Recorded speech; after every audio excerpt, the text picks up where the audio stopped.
Nakalagay. Amoy sulfur. Huwag daw maglagay ng pera. Tayo sa ito na onsen des. Nakalagay.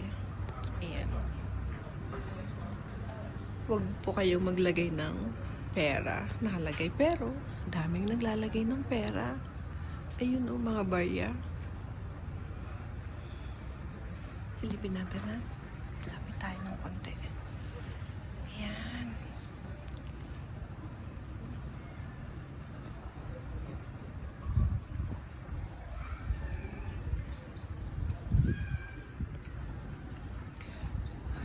Ganda ng spot ko ah. May nakikita akong temple. Tapos, ito yan. Yung inano ko.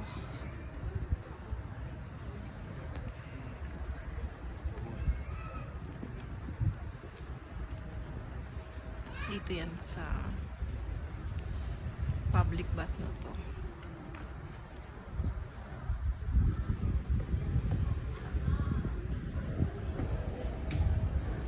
Sobrang